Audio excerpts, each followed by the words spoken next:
చెప్పండి. నా పేరు వరుణ్ అండి. సంక్షేమ పథకాలు బాగానే ఉన్నాయి. గ్రామీణ ప్రాంతాల్లో జగన్మోహన్ రెడ్డి గారికి పూర్తి ఆధిక్యం ఉంది. పట్టణ టైంలో కొద్దిగా తక్కువలా ఉంది అనిపిస్తుంది. మా ఏరియాలో మా 4 మండల టక్కల నియోజకవర్గంలో గ్రామీణ ప్రాంతాల్లో మాత్రం చాలా బ్రహ్మాండంగా ఉంది. Vote of majority 80%. ప్రధాన ప్రతిపక్షాలు ఆరోపిస్తున్న ఆరోపణలు అవన్నీ వాస్తవం. ఓన్లీ పథకాలు వైఎస్ఆర్సీపీ వాళ్ళకే చెందుతున్నాయి, వేరే తప్పది. అన్ని పార్టీ వాళ్ళకి చెందుతున్నాయి. తెలుగుదేశం చెందుతున్నాయి, జనసేన చెందుతున్నాయి, సిపిఐకి, సిపిఎంకి, అన్ని కమ్యూనిస్ట్ పార్టీ ఏ పార్టీకైనా అన్ని పథకాలకు గ్రామీణ ప్రాంతంలో టౌన్ లో అందరికీ ఇస్తున్నారు. వార్డు వాలంటీర్ వ్యవస్థ కూడా చాలా బాగుంది. వారి సేవలు కూడా నెక్స్ట్ టైం కూడా అతను రావాలని మేము కూడా కోరుకుంటాం. చరిత్రలో ఎప్పుడు లేనట్టుగా జాతీయ పార్టీలు, ఇక్కడ ఆంధ్రప్రదేశ్ పార్టీలు, అన్ని పార్టీలు కూటమితోటి వైఎస్ఆర్సీపీ పోటీకి చేసిన వ్యాఖ్యలు చేయడం చూడక్కర్లేదు. తిరిగి భారీ మెజార్టీతో 140 సీట్లతో గెలుస్తారు ఈసారి ఆంధ్రప్రదేశ్ లో. 4 కూటమి, 5 కూటమి లేకమైనా, జాతీయ పార్టీ లేకమైనా జగన్మోహన్ రెడ్డి గెలుపు కాదు. పవన్ కళ్యాణ్ ప్రభావం ఏమన్నా ఉండొచ్చు. పవన్ కళ్యాణ్ పొత్తు పెట్టుకోవడమే జగన్మోహన్ రెడ్డి ప్లస్ అయింది. టీడీపీ, జనసేన, బీజేపీ 3 పొత్తు పెట్టుకోవడం వల్ల Jaganmohan Reddy plus. Vote bank vote చీలిపోదు. ఇప్పుడు నారాయణ లోకేష్ గారు పక్కా గెలుస్తాము, రెడ్ బుక్ పట్టుకొని ప్రతి ఒక్క పేర్లని ఏమీ లేదు. ఎవరైనా అంటే అతను గెలడం కష్టం. లాస్ట్ టైం లోపే అతను ఒక జాతీయ నాయకుడై ఉండి, పార్టీ జాతీయ నాయకుడై ఉండి కనీసం అక్కడ ఓట్లు సంపాదించుకోలేకపోయారు. అంత పార్టీ వాళ్ళు నమ్మకంతో తిరుగుతున్నారు కదా, కంపల్సరీ మేము గెలుస్తాము, బుక్కులు ప్రతి ఒక్క పేర్లు, బుక్కులు ప్రతి పేరు కాదు. అసలు ఇంటింటికి వెళ్ళి 10,000 ఇచ్చినా ఎవరు ఓట్లేదు. ఈ రోజు చెప్పాను, జగన్మోహన్ రెడ్డి ఖచ్చితంగా 140 సీట్లతో ప్రభుత్వం ఫామ్ చేస్తారు ఈసారికి. కరోనా టైంలలో ఎలా ఉపయోగపడింది? కరోనా టైంలో ప్రజలకు చాలా సేవ చేశాడు. ఈ టెక్కల నియోజకవర్గం పరంగా నేను చెప్పగలను.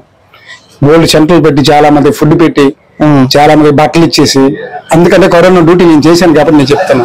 వాళ్ళకి ఇంటికి వెళ్ళేటప్పుడు డబ్బులు ఇచ్చి, వాళ్ళకి క్షేమంగా వాళ్ళకి ఇంటికి వెహికల్ మీద దోబెట్టి 15 రోజులు అక్కడ 2 టెస్టులు చేయించి, కోవిడ్ టెస్టులు చేయించి పంపించి మరీ చేశారు. ఈ పథకాల వల్ల కొందరు ప్రజలకి సోమరిపోతులను చేస్తున్నారు అనేది. సోమరిపోతులు అనుకో, ఇంతకు ముందు ఈ సొమ్మల్లో ఏమైంది? ఇంతకు ముందు ఇప్పుడు సరే సోమరిపోతున్న మాట వాళ్ళు ఆపోజిషన్ మాట్లాడుతున్నారు, నేను కాదనట్లేదు. మరి ఇంతకు ముందు ఏమైంది? ఈ ఫండ్ వల్ల ఏమైంది? ఇంతకుముందు ఇచ్చిన పథకాలు ఏంటి చెప్పనండి.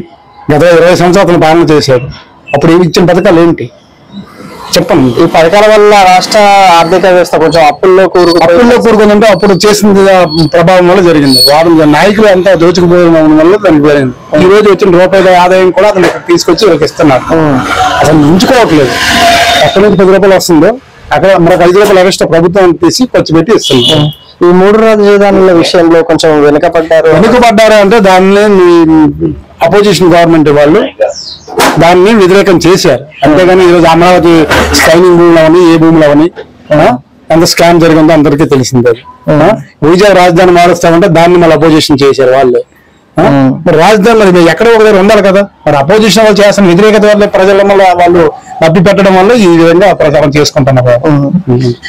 ఒక ఓటర్ గా మీరు చెప్పండి, వచ్చే ఎన్నికల్లో ఆంధ్రప్రదేశ్ రాష్ట్ర ప్రజలు ఓట్ల విషయంలో ఎలా ఆలోచించి ఓటు వేయాలంటారు? ఖచ్చితంగా నిజంగా అతను ఇచ్చిన పథకాలన్నీ సొమ్ము తిని ప్రతి ఒక్క ఇంటి వాడు కూడా ప్రతి ఇంటికి 1 లక్ష రూపాయలు, 1,50,000 రూపాయలు అంది సంవత్సరానికి.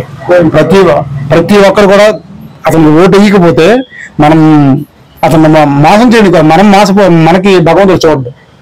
ఇన్ని మాట చెప్తాను. ఎవరు నమ్ముకున్నది గాడ్ వాళ్ళది, నేను కాదన్నా. కానీ భగవంతుడు అయితే చూడడు. నేను ఈరోజు ఆ మాట చెప్తున్నాను ఇక్కడ పబ్లిక్ లో.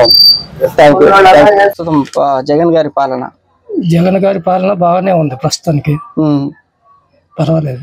ఎందుకు మీకు నచ్చడానికి గల కారణాలు కొన్ని చెప్తారా? నచ్చాడంటే ఇదివరలో ఈ రేషన్ బియ్యం తీసుకోవడానికి చాలా పాటలు పడేవాళ్ళు. పింఛన్ కూడా ఇంటికి తెచ్చిస్తున్నారు. అది మాకు మంచి అనిపించింది. ఒకప్పుడు పింఛన్ తీసుకోవాలంటే పంచాయతీ ఆఫీస్లో ఉదయం 5:30 నుండి 12, 1 గంట, 2 గంటలు అయ్యేది, పింఛన్ దొరికేది కాదు. ఇప్పుడు ఈ పాలన వచ్చిన తర్వాత నాకు బాగానే అనిపించింది. ఆ పథకాల వల్ల కొంత మనుషుల్ని సోమరిపోతులను చేస్తున్నారు అనేది ప్రధాన ప్రతిపక్షాలు ఆరోపిస్తున్న మాట. వీళ్ళు కోరినవి వాళ్ళు ఇస్తున్నారు. ఒక విధంగా మంచిగా జరుగుతుంది, బాగలేదని లేదు, బాగానే నడుస్తుంది. ఒక్క ఛాన్స్ ఇచ్చి చూడండి అన్న మాట నిలబెట్టుకున్నారంటారా జగన్ గారు? నిలబెట్టి చెప్పినవన్నీ చేశారు. నాకు 15,000 వేశారు నాయి బ్రాహ్మణులకి, 3 సార్లు వేశారు. 4వ సారి నాకు పింఛన్ అందిన తర్వాత ఆపేశారు. ఇది నాయి బ్రాహ్మణులకు 10,000 ఇస్తుండ్రు కదా సంవత్సరానికి, జగన్ అన్న చేదోడు. అది 3 సంవత్సరాలు నాకు బాగా దొరికింది కరెక్ట్ గా. 4వ సారికి పింఛన్ అందిన తర్వాత మరి నాకు అవదనేశారు అంతే. ఓకే, ఈ వాలంటీర్ వ్యవస్థ కానీ గ్రామ సచివాలయం వ్యవస్థ కానీ ఎలా కనిపిస్తుంది? వాలంటీర్లు బాగానే ఇంటికి తెచ్చి ఇచ్చేస్తున్నారు, బాగానే ఉంది.